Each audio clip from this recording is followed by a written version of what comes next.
Hey everybody, happy Friday. So today we're going to make homemade lava lamps. You're going to need a few ingredients. You're going to need some food coloring, some water, an empty water bottle. Take the label off so you can see the whole experiment. You're going to need some vegetable oil and some Alka-Seltzer. And then we will get started on our lava lamps.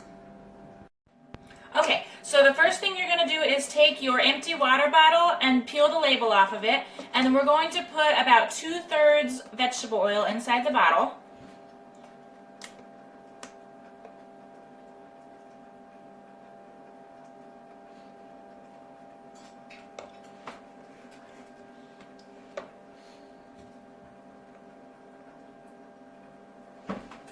Okay, then you're going to fill the rest of your bottle with water.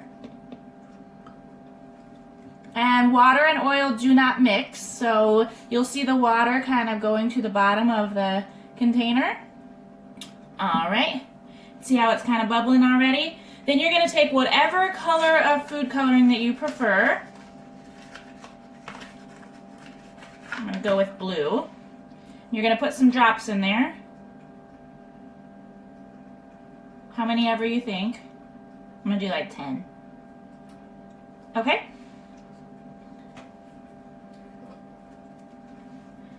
And then if you want, you can get like a skewer or something and stir that. Just don't shake your bottle because it'll leave a whole bunch of bubbles. All right, and then we're going to take our Alka-Seltzer.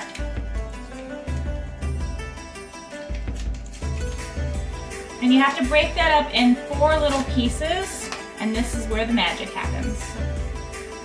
And then you just put it in there,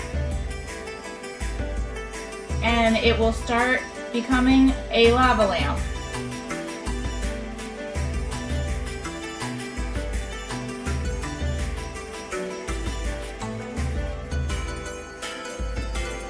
It might take a second, but it will start doing it. How cool is that? And you just kind of watch the magic happen.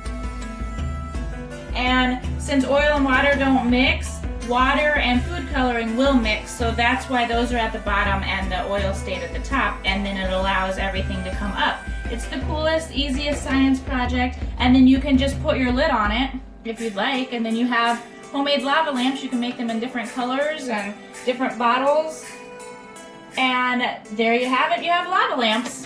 Have fun, happy sciencing, and happy Friday.